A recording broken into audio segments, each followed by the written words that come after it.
तो कहानी के शुरू में हम दो दोस्तों को देखते हैं, जिनमें से एक का नाम सोफी था। वो अपने साथ अपनी एक दोस्त को लेकर अपने बचपन के दोस्त के घर जा रही थी, जिसने अपने घर में सभी दोस्तों के लिए पार्टी रखी हुई थी। सोफी के दोस्त उसकी फ्रेंड बी के बारे में नहीं जानते थे, इसलिए वो काफी परेशान थी। बी ये सोच रही थी कि सोफी के दोस्त उसे न जाने किस नजर से देखेंगे, उसके साथ कैसा बर्ताव करेंगे, क्योंकि बी एक गरीब लड़की थी पर सोफी और उसके दोस्त काफी अमीर थे। लेकिन सोफी उससे ये कहती है, फिक्र नहीं करो, मेरे दोस्त तुम्हें बहुत पसंद करेंगे। ये दोनों अब सोफी के दोस्त के घर पहुंच गए थे, जहां पर सोफी अपनी गाड़ी के शीशे को लेकर काफी गुस्सा होती है, क्योंकि वो बंद नहीं होता था। खैर सोफी बाहर निकल गई थी। बी गाड़ी में रुककर थोड़ा सा मेकअप करती है और फिर शीशे में देखकर उतर जाती है, पर यहाँ पर बी शीशे की लाइट्स जली ही छोड़ गई थी। दोनों घर के अंदर जाती हैं, जहाँ पर सोफी के सारे अमीर दोस्त पूल में खेल रहे थे। सब सोफी को देखकर बहुत खुश होते हैं, पर थोड़ा सा हैरान भी थे, क्योंकि उसने ग्रुप चैट में किसी को भी नहीं बताया था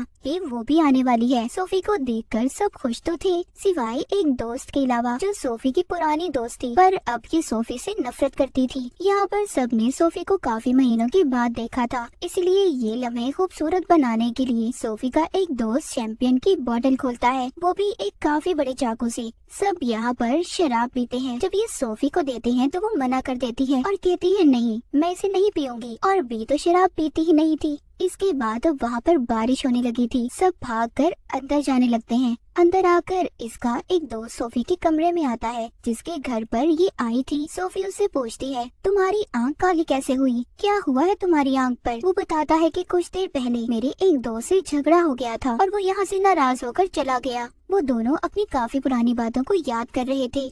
जब ये दोनों बैठे बातें कर रहे थे, तभी वो सोफी की पुरानी दोस्त बी के पास जाती है और कहती है कि बी जरा तुम सोफी से दूर ही रहना तो तुम्हारे लिए अच्छा होगा। इसके बाद बी जब किचन में जाती है तो वहाँ पर कुछ लड़कियाँ टिकटॉक वीडियोस बना रही थी। बी को इस माहौल में थोड़ा सा अजीब लग रहा था, क्योंकि वो बाकी लड़कियों की तरह एंजॉय नहीं करती थी। सभी लड़कियाँ बी से पूछती हैं कि तुम्हारी और सोफी की दोस्ती कैसी चल रही है। बी भी उनको जवाब देती है कि बहुत अच्छी। अब रात हो गई थी और अब हुई थी इनकी असल पार्टी शुरू। ये सभी बहुत ज्यादा मजे करती हैं, डांस करती हैं, शराब पीती हैं। यहाँ पर जब सोफी और बी डांस कर रहे थे तो उस दोस्त को ये बात अच्छी नहीं लगती, जो सोफी की पहली दोस्त थी, कि बी के साथ वो इतने ज्यादा मजे कर रही है और अब वो भी बी को अपने साथ डांस करने का कहती है। जब सोफी उसे ऐसा करते देखती है तो उसे ये बात अच्छी नहीं लग रही थी। सोफी यहाँ पर सबसे एक गेम खेलने का बोलती है। वो कहती है, हमें यहाँ पर एक गेम खेलनी चाहिए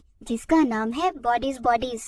इस गेम के रूल्स असूल बहुत ज्यादा हैं। सबको एक पेपर मिलेगा, जिसके पेपर पर एक्स लिखा हुआ होगा वो हम में से कातिल होगा, और जो कातिल होगा उसे सबको ढूंढना होगा, फिर जिसके बाद उन्हें मार देगा, असल में नहीं बस गेम में ही। और जो प्लेयर मर जाएगा उसे लेटकर बस मरने का नाटक करना होगा। फिर जो लाश को ढूंढेगा उसे बॉडीज बॉडीज कहकर शोर मचाना होगा। बस यही गेम है। सब इस गेम को खेलने के लिए तैयार थे। सभी गेम शुरू करने से पहले शराब पीते हैं और एक दूसरे को थप्पड़ मारते हैं। काफी अजीब था ये सब। ये सभी लाइट्स को बंद कर देते हैं। गेम को शुरू कर दिया जाता है। सब अपने फोन की लाइट्स को जलाकर एक एक करके छुप गए थे। बी अपने मोबाइल फोन की लाइट जलाकर छुपने की जगह को ढूंढ ही रही थी, तभी उसे आवाज आती है, बॉडीज बॉडीज, कातिल ने किसी को मार दिया था। यानी कि इसका मतलब ये था कि एक प्लेयर ने किसी को ढूंढ लिया है। सब अब दोबारा से इकट्ठे होते हैं। इनका एक दोस्त मर गया था, मतलब वो मरने का नाटक कर रहा था। सब सोचते हैं कि हमारे दरमियान में कातिल कौन है। सभी एक दूसरे पर इल्जाम लगा रहे थे। कोई कहता है कि तुम कातिल हो तो कोई कह रहा था कि तुम। इनमें आपस में झगड़ा हो गया था, पर ये गेम वाला झगड़ा नहीं था। ये लड़ाई इनकी असल लड़ाई में बदल जाती है।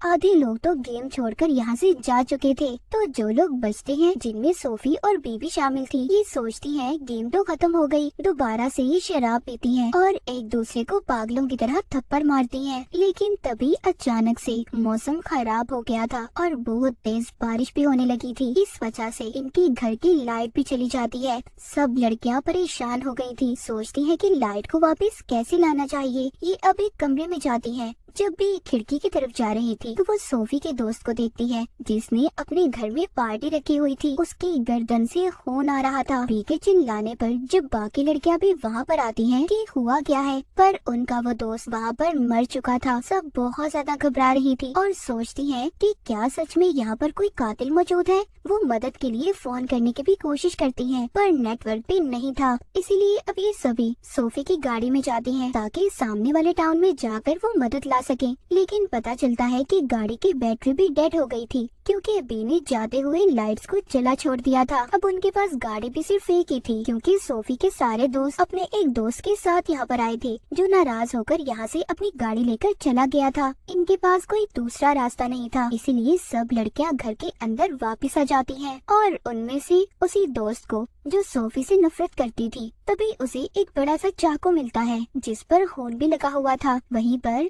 एक दोस्त इनसे कहती है क्या पता हमारा वो दोस्त वापिस आ गया हो जो झगड़ा कर चला गया था और उसी ने आकर इसको मार दिया। पर जो दोस्त सोफी से नफरत करती थी वो ऐसा नहीं मानती कि ऐसा कुछ हुआ होगा। तभी ये अपने उस दोस्त के बारे में पूछती है जो सबसे पहले गेम छोड़कर चला गया था। वो कहती है उसने तो हमें कहा था कि वो सो रहा है और हम लोग कितना चिल्लाए वो फिर भी नहीं जागा। सब अब उस पर शक कर रही थी कि जरूर उसी ने मारा होगा, लेकिन उसकी जो दोस्त थी जो उसे अपने साथ यहाँ पर लाई थी कहती है वो ऐसा नहीं कर सकता, वो क्यों मारेगा किसी को। सब उसकी दोस्त से पूछती हैं तुम्हें कितना वक्त हुआ है उस लड़के को जानते हुए। वो कहती है अभी बस कुछ महीने पहले हम मिले थे। और अब उस लड़की को भी पता चलता है कि काफी कुछ है जो वो उसके बारे में नहीं जानती थी। वही लड़की अपने दोस्त का नाम लेने लगती है। तभी सोफी की दोस्त उसका मुंह बंद कर देती है क्योंकि सबको यकीन हो गया था कि वो ही असल कातिल है। वो चारों काफी परेशान हो गई थी। वो उस लड़के को ढूंढते हुए कमरे में आती हैं, पर वो वहाँ पर नहीं था। तभी उन्हें पता चलता है कि उनकी एक दोस्त भी गायब थी। ये जब उस लड़के के बैग को चेक करती है तो उन्हें उसके बैग से बहुत कुछ मिलता है जिसमें एक चाकू भी था। वो सोचती है कि अगर ये कातिल नहीं है तो इसने ऐसी चीजें अपने बैग में क्यों रखी हैं। फिर इनको अपनी वो दोस्त भी मिल गई थी जो गायब हुई थी। उसको पागलों वाले दौरे पड़ रहे थे। ये उसको दवाई देती हैं, जिसके बाद खुद भी सब आराम करती हैं। बाद में सभी लड़कियां उस लड़के के पास आती हैं जो एक कमरे में हेडफोन लगाकर लेटा हुआ था, इसीलिए उसे किसी चीज की आवाज नहीं आई थी। सभी लड़कियां उससे पूछती हैं कि इतना कुछ हो गया तुमने कुछ नहीं सुना। जब ये इसको चाकू दिखा रही थी तो तभी ये उनसे वो चाकू छीनने की कोशिश करता है। वो सभी को कहता है कि शांत हो जाओ और अपने चाकू को नीचे रखता है। पर तभी दो लड़कियां कूदकर उस पर हमला कर देती हैं, पर वो जैसे तैसे खुद को उनसे दूर करता है। तभी सोफी चाकू को उठाती है, लेकिन वो लड़का उसे चाकू छीन लेता है। पीछे से बीबी देख रही थी। ये सोचती है कि ये सोफी को मार देगा, इसीलिए ये पीछे से आकर उसके सर पर वार करके उसे मार देती है। उसे देखकर सारी लड़कियों ने अपने होश खो दिए थे और जिसका वो लड़का दोस्त था वो तो काफी दुखी थी। बी को भी अपने ऊपर यकीन नहीं आ रहा था कि उसने किसी का खून कर दिया है। वो परेशानी में अपने कपड़ों पर ही उल्टी कर देती है। बाहर आकर फिर से सोफी की अपनी दोस्त के साथ लड़ाई हो गई थी। वो आपस में अपने उस दोस्त को लेकर झगड़ा कर रही थी जो सबसे पहले मरा था, जिसका ये घर था। सोफी कहती है कि तुम उसे प्यार नहीं करती थी, वो तो बस अमीर था इसीलिए तुम उसके साथ रह रही थी। उधर ही वो लड़की सोफी की बातें सुनकर कहती है कि अच्छा उसने तो मुझे ये भी कहा था कि शुक्र है उसकी जिंदगी से सोफी चली गई। सोफी का पागलपन भी उसे अब झेलना नहीं पड़ेगा। सब बातें सुनकर सोफी को काफी दुख होता है कि उसका इतना अच्छा दोस्त उसके बारे में ये सब सोच रहा था। सब बातें सुनकर सोफी उससे कहती है तुम मर जाती तो अच्छा होता। वो लड़की इसकी बातें सुनकर यहाँ से चली गई थी। उधर बी को दिखाया जाता है जो अपने जिस्म से खून को साफ करके कपड़े बदल रही थी। ये अब सभी अलग अलग हो चुकी थी और सब एक दूसरे को ढूंढ रही थी। तभी अचानक से एक लड़की का पाँव अटक जाता है और वो अपनी दोस्त की लाश पर जाकर गिरती है। ये वही लड़की थी जो सोफी से झगड़ा कर रही थी। अब इनकी एक और दोस्त मर गई थी। सोफी की जो पहली दोस्त थी जो उससे नफरत करती थी कहती है कि अब तो वो भी मर गया जिसको हम कातिल समझ रहे थे। तो असल में कातिल है कौन? इनकी एक दोस्त यहाँ पर कहती है कि तुम लोग मान लो हमारे बीच में ही कोई कातिल है जो हमारी जान के पीछे पड़ा है और हमें उस कातिल को ढूंढना होगा इससे पहले कोई और मारा जाए। अब जवाब ढूंढने के लिए सोफी की दोनों दोस्तें बी पर इल्जाम लगाती हैं क्योंकि वही थी जिसके बारे में ये कुछ भी नहीं जानती थी। वो दोनों कहती है हमने तुम्हारे बारे में सर्च किया, तुम्हारे नाम की तो कोई लड़की सोशल मीडिया पर है ही नहीं और तुम्हारा नाम तो यूनिवर्सिटी में भी नहीं है, यहाँ तक कि हमारे दोस्त की लाश को भी पहले तुम्ही ने देखा था। वो लड़की कहती है और तुमने मेरे दोस्त को भी मारा है जिससे मैं प्यार करती थी। ये सब कहकर वो दोनों लड़कियां सोफी के दोस्त बी को घर से बाहर निकाल देती हैं। बाहर बहुत तेज तूफान था और बारिश भी बहुत तेज हो रही थी। इन्होंने घर के सभी दरवाजों को बंद कर दिया था, इसीलिए बी अब सोफी की गाड़ी में छुपने के लिए चली जाती है। गाड़ी के शीशे को नीचे करती है और गाड़ी में जाकर बैठ गई थी। वो सूखे कपड़े पहनती है और चिप्स खाती है। वो फिर से जाने की कोशिश करती है। जब वो खिड़की पर खड़ी थी तो वो सोफी की दोस्त को देखती है जो सोफी से नफरत करती थी। वो अपने दोस्त के डैड की बंदूक को चुरा रही थी। कुछ देर के बाद बी को एक खुफिया रास्ता मिलता है जिससे वो घर के अंदर आ जाती है। वो सोफी और उसके साथ दूसरी लड़की को बताती है कि सोफी तुम्हारी ये दोस्त जिसका नाम जॉर्डन है उसके पास बंदूक है, पर जॉर्डन अपनी जेब दिखाती है, उसके पास कुछ भी नहीं था। उसकी जेब से एक पेपर गिरता है जिस पर एक्स लिखा हुआ था, यानी कि जॉर्डन ही कातिल थी। पर बी उनका इतना भरोसा तोड़ चुकी थी कि अब कोई भी बी पर यकीन नहीं कर रहा था। बी यहाँ पर अब अपना सच सबको बताती है। कहती है मैंने यूनिवर्सिटी में एडमिशन लिया था पर मैंने अपनी मॉम की वजह से पढ़ाई छोड़ दी, और सोफी मैं तुम्हें ऐसे नहीं बताना चाहती थी इसीलिए मैंने तुमसे झूठ बोला। सब बातें सुनकर सोफी बी को गले लगा लेती है, पर तभी जॉर्डन बंदूक निकालती है। कहती है बी ही कातिल है, मैं अभी भी बी को ही कातिल मानती हूँ और मैं इसकी मीठी मीठी बातों में नहीं आने वाली। सोफी कहती है देखो इस बंदूक को दूर करो, तुम ऐसा कुछ नहीं करोगी। पर तभी इनके दरमियान में झगड़ा होने लगता है और इनकी लड़ाई अब ऐसी थी कि सब एक दूसरे के राज खोलने लगती हैं। वहीं पर इनकी एक दोस्त जॉर्डन से कहती है कि तुम इतनी भी अमीर नहीं हो जितनी बनती हो। इस बात पर जॉर्डन को गुस्सा आ जाता है और वो गुस्से में उसके पैर पर गोली चला देती है। वो लड़की अब चीख चीख कर यही कह रही थी कि जॉर्डन ही कातिल है। इनके दरमियान में अब लड़ाई होने लगती है। इसी लड़ाई में गोली उसी दोस्त को लग गई थी जिसके पाँव में पहले जॉर्डन ने गोली मारी थी। वो अब मर चुकी थी, पर अब जॉर्डन अपनी जान बचाने के लिए जब ऊपर जाती है तो इसके पीछे सोफी भी जा रही थी। इससे बंदूक लेने की कोशिश कर रही थी, लेकिन जब बी ये देखती है तो वो जॉर्डन का गला पकड़कर उसे नीचे गिरा देती है। जॉर्डन मरने से पहले बी से कहती है कि सोफी का फोन देखो,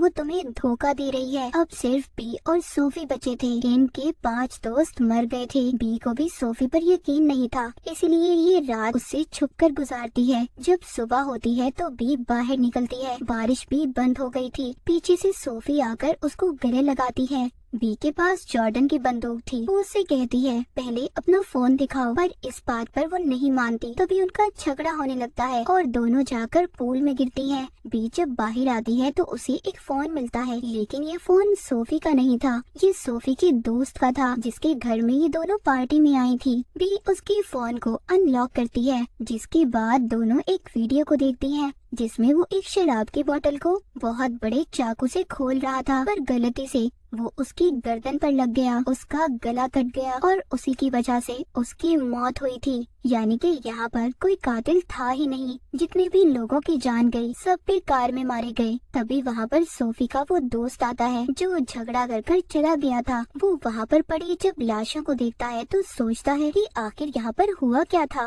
तभी बी देखती है फोन में सिग्नल्स आ गए थे और लाइट भी आ गई थी। तो यहाँ पर बेचारे जितने भी दोस्तों की जान गई सब बेकारी में मारे गए। ना तो कोई कातिल था और ना ही उनके मरने की कोई वजह, ना कोई दुश्मनी। बाज दफा हम ऐसी गलतियाँ कर जाते हैं जिस बारे में हम खुद भी नहीं जान पाते कि हम कर क्या रहे हैं। तो कुछ भी करने से पहले उस बात का जरूर पता करें कि आखिर असल बात क्या है। और इन दोस्तों ने जो गलती की ये अपनी जान से गए, या फिर ये कह लें ये इनकी बेवकूफी थी। और इसी के साथ ये कहानी यहीं पर खत्म हो जाती है।